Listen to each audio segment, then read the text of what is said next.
네, 날씨가 점점 추워지고 있습니다. 건강에 유의하시기 바랍니다. 최근 무속에 대한 관심이 높아지고 있습니다. 사회가 점점 불확실성이 높아지고 있기 때문입니다. 빠르게 변화하는 현대 사회에서 사람들은 불안감과 불확실성을 느끼고 있습니다. 개인주의가 확산되면서 이 전통 종교, 그동안 우리가 믿어왔던 사회를 지배하고 있던 이 종교에 대한 의문을 제기하고 있습니다. 현대인들의 높은 수준의 스트레스를 받고 있으며 그 틈새를 무속이, 샤머니즘이 비집고 들어가고 있는 것입니다. 지금 우리나라는 무속에 경도되어 있습니다. 국가 제사가 판을 치고 있습니다. 점술, 사주, 타로, 관상이 일상이 되었습니다. 그래서 심지어는 공영방송에서도 공견하게 이 무속과 샤머니즘을 부추기고 있는 실정입니다. 부적이 성행하고 있습니다.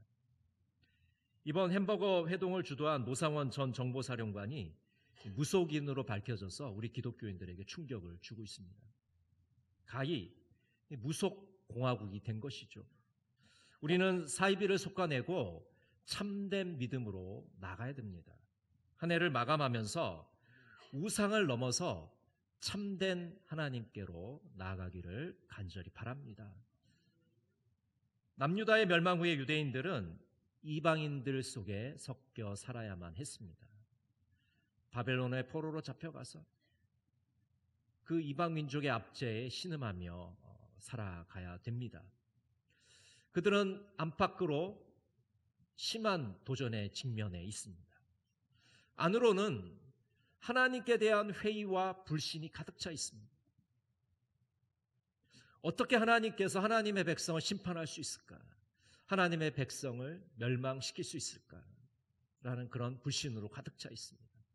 하나님께 대한 원망으로 가득 차 있었습니다. 그리고 밖으로는 이방 민족들이 유대인들을 조롱하고 비난했습니다. 너희 하나님보다 우리 신이 더 강해. 그렇기 때문에 너희를 우리가 이긴 거야. 너희를 침략한 거야. 이렇게 이야기한 것이죠. 그래서 오늘 본문의 앞부분에 보면 이방인들이 유대인들에게 이렇게 질문합니다. 이제 그들의 하나님은 어디에 있는가? 유대인의 하나님 어디에 있는가? 너희들이 이렇게 다 포로로 잡혀왔는데 너희 하나님은 뭘 하고 계셨는가?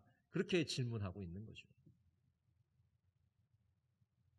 그래서 오늘 시편에서는 이 우상과 하나님에 대해서 대조시켜서 하나님이 어떤 분인지를 그들에게 말해주고 있습니다. 우상은 사람의 손으로 만든 것이라고 선포하고 있습니다. 우리 4절 말씀을 한번 같이 읽어볼까요? 그들의 우상들은 은과 금이요 사람이 손으로 만든 것이라. 여러분, 우상은 사람의 손으로 만든 것입니다. 나무로 만들고 금속으로 만들고 돌로 만들고 여러 가지 재질로 우상을 만든 것입니다. 사람의 손으로 만든 것이기 때문에 아무런 것도 할 수 없어요. 무능력하고 무기력한 존재입니다. 인간에게 생사화복을 줄 수가 없는 것이죠. 근데 반면에 우리 하나님은 천지를 창조하신 창조주이십니다. 시편 115편 15절은 이렇게 말씀합니다. 너희는 천지를 지으신 여호와께 복을 받는 자로다. 여러분, 우리가 믿는 하나님은 우주 만물을 만드신 분입니다. 천지를 창조하신 분입니다. 우리 인간의 생사화복을 주관하시는 분입니다. 조선시대에 태종 임금님이 어느 날 담장 너머로 신하 둘이 대화하는 것을 듣게 됩니다. 먼저 신하 갑이라는 사람이 이렇게 얘기해요. 인간의 화와 복은 임금님의 손에 달려있다. 이렇게 얘기해요. 그러자 상대편 신하인이 을이라는 사람이 그게 무슨 말이냐. 인간의 생과 사는 화복은 하늘의 뜻에 달려있다. 임금은 그저 그 하늘의 도구에 불과하다라고 이야기를 했어요. 이 두 신하가 이 주고받는 이야기를 들으면서 태종 임금님이 이 신하 갑에게 굉장히 기특해서 상을 내리고 싶었습니다. 그래서 이 자기 아들 세종에게 상을 주라는 서찰을 보내게 됩니다. 그래서 이 서찰을 신하 갑에게 보내게 되죠. 그래서 신하 갑이 이 서찰을 들고 세종에게로 가고 있었습니다. 근데 가는 길에 이 신하 갑이 배탈이 납니다. 그래서 이 서찰을 신하 을에게 부탁을 해요. 그래서 신하 을이 이 서찰을 가지고 가서 세종에게 상을 받게 됩니다. 많은 사람들이 생과 사를 인간이 주는 것으로, 인간이 좌우할 수 있는 것으로 생각합니다. 그렇지 않습니다. 죽음과 삶, 그리고 복과 화는 하나님의 손에 달려 있습니다. 천지를 만드신 창조주 하나님의 손에 달려 있음을 우리는 고백할 수밖에 없습니다. 옛날 사람들이 눈에 보이는 우상을 섬겼다면 현대인들은 눈에 보이지 않는 우상을 섬기고 있습니다. 소위 현대적 우상들을 섬기고 있는 것이죠. 그 대표적인 것이 바로 무신론입니다. 무신론은 하나님이 없다고 믿는 것입니다. 그 무신론의 대표 주자인 리처드 도킨스는 실증적인 증거가 없이는 신을 믿을 수 없다고 말하고 있습니다. 신이 있다는 증거를 내놓으라는 거죠. 여러분, 그러면 우리는 이렇게 또 반문할 수 있을 겁니다. 신이 없다는 증거를 내놔라. 무신론자들은 믿는 자들을 비웃고 조롱하지만 그들 역시 잘못된 신앙을 가지고 있는 사람에 불과합니다. 신이 없다는 신앙을 믿고 있는 거예요. 그래서 우리는 하나님이 계시다는 것을, 그 증거를 그들에게 보여주고자 하는 것입니다. 하나님을 더 사랑하는 것들이 바로 우상들입니다. 현대적 우상들은 어떤 것이 있습니까? 물질과 권력과 명예와 인기입니다. 현대인들은 맘몬이라는 신을 섬기고 있습니다. 물질의 신을 섬기고 있습니다. 그 신은 끊임없이 현대인들에게 이렇게 속삭이고 있습니다. 수단과 방법을 가리지 않고 돈을 받아라. 여러분, 수단과 방법을 가리지 않고 돈을 벌으라는 이 맘몬의 목소리에 청정을 하게 되면 어떤 일이 벌어집니까? 인간은 파멸에 이르게 되는 것이죠. 존 케어드는 이렇게 말합니다. 사람을 천국에 들어가지 못하게 하는 것은 그가 재물을 갖고 있기 때문이 아니라 재물이 그를 갖고 있기 때문이다. 재물이라는 신, 그 물질에 묶여 있기 때문에 하나님 나라에 들어갈 수가 없는 것입니다. 우리 그리스도의 제자들은 이 맘몬이라는 신, 물질의 신을 단호하게 거부해야 됩니다. 물질은 섬김의 대상, 예배의 대상이 아니라 사용의 대상이기 때문입니다. 또 권력은 달콤하게 우리를 유혹합니다. 권력은 마치 영원할 것처럼 행세를 합니다. 그래서 그 권력이 마치 영원히 갈 것처럼 행세를 해요. 그러나 여러분, 우리는 알고 있지 않습니까? 그 권력은 얼마 가지 못한다는 것을 우리는 분명하고 똑똑하게 알고 있습니다. 명예와 인기의 수렁에 빠지면 헤어나오기가 어렵습니다.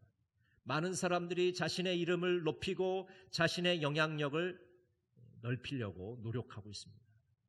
그러나 우리 믿는 사람들이 해야 될 것은 나의 이름을 높이는 게 아니라, 나의 이름을 알리는 게 아니라 예수님의 이름을 높이는 것입니다.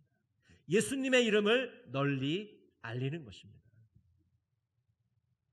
쾌락과 인간관계와 일과 이데올로기와 자기 자신도 우상이 됩니다.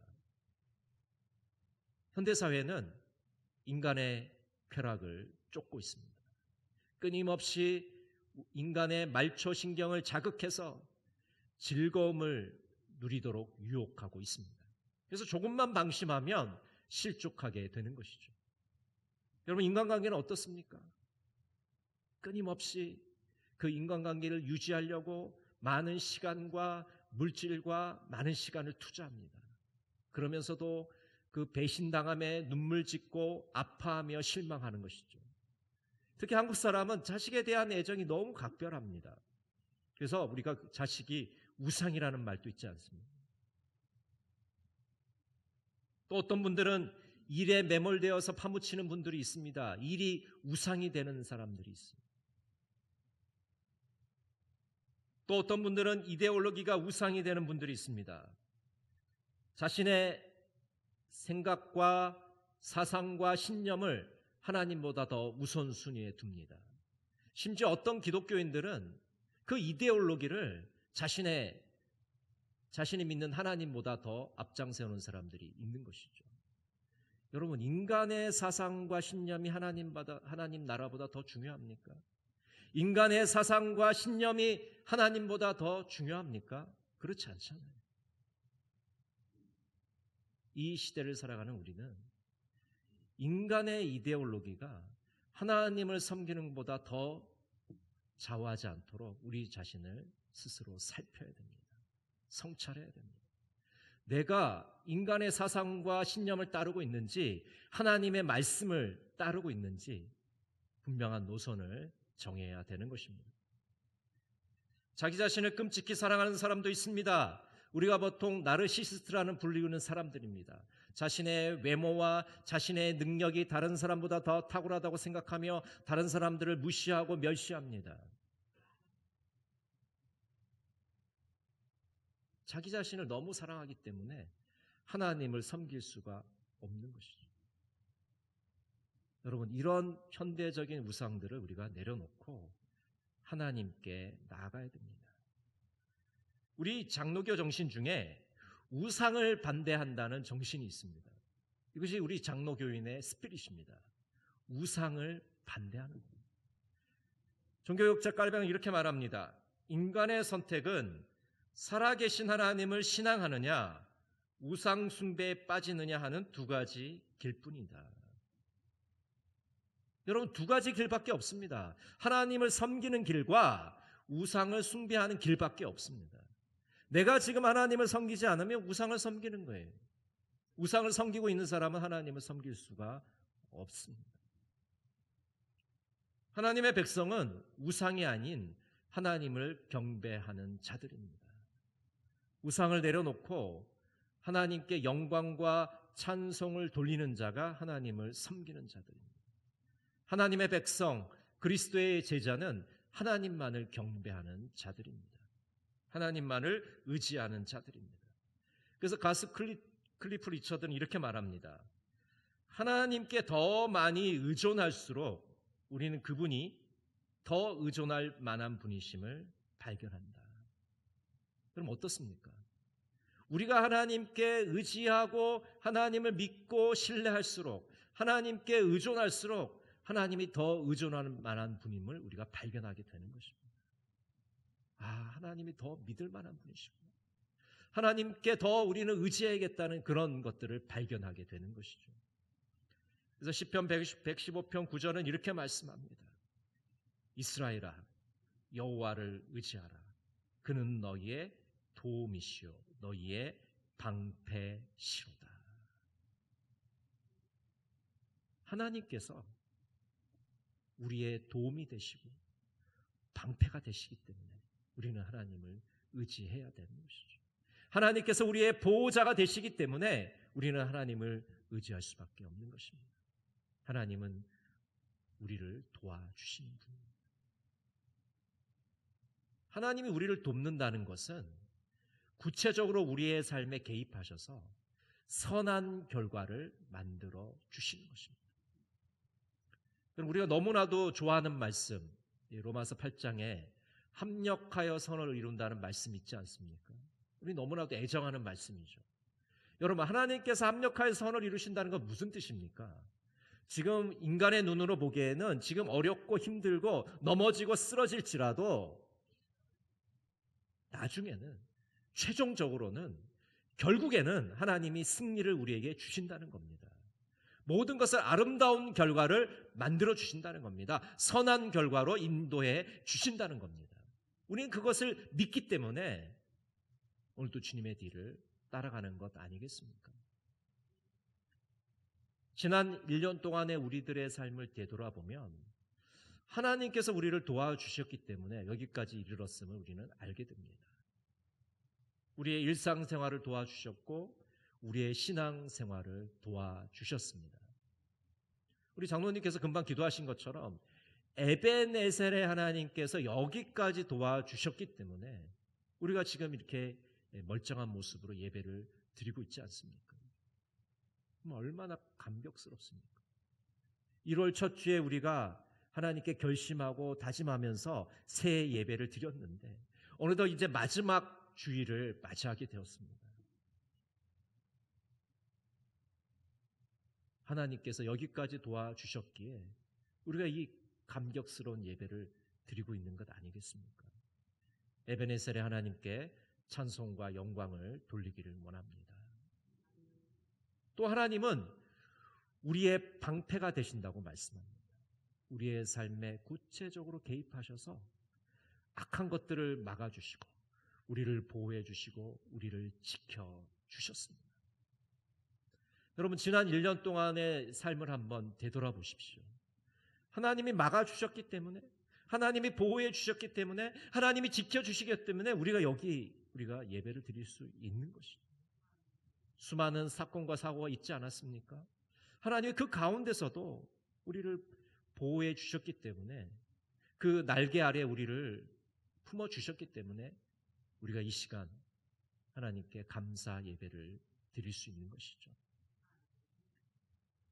이처럼 하나님을 의지하는 자들에게 하나님은 복을 주신다고 오늘 말씀해 주십니다. 우리 시편 115편 12절 13절 말씀 천천히 한번 같이 읽겠습니다. 주님께서 우리를 기억하여 주셔서 복을 주시고 이스라엘 집에도 복을 주시며 아론의 집에도 복을 주신다.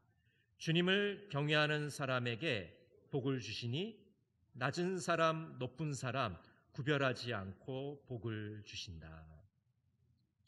우리를 기억하여 복을 주시고 라고 말씀하시죠.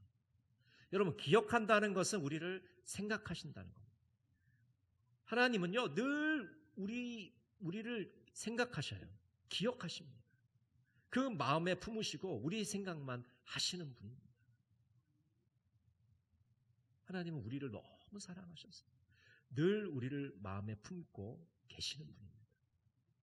그래서 우리를 기억하시고 생각하셔서 우리에게 복을 주시는 것이죠. 마치 새가 그 알을 품어서 부화해서 새끼를 낳는 것처럼 우리를 이렇게 정성스럽게 품어주셔서 우리에게 복을 내려주시는 분입니다. 신명기 28장 3절부터 6절은 이렇게 말씀합니다. 성읍에서도 복을 받고 들에서도 복을 받을 것이며 내 몸의 자녀와 내 토지의 소산과 내 짐승의 새끼와 소와 양의 새끼가 복을 받을 것이며 내 광주리와 떡반죽 그릇이 복을 받을 것이며 내가 들어와도 복을 받고 나가도 복을 받을 것이니라. 하나님을 진정으로 의지하는 자에게 하나님께서는 하늘의 복과 땅의 복으로 채워주시겠다고 약속하고 계십니다. 우리의 일상생활에도 복을 내려주시고 우리의 사회생활에도 복을 내려주시고 우리의 영적인 생활에도 복을 내려주시겠다고 약속하고 계시는 것입니다. 여러분, 한 해를 마무리하면서 우리는 우상을 넘어서야 합니다. 우상을 제거해 나가야 됩니다.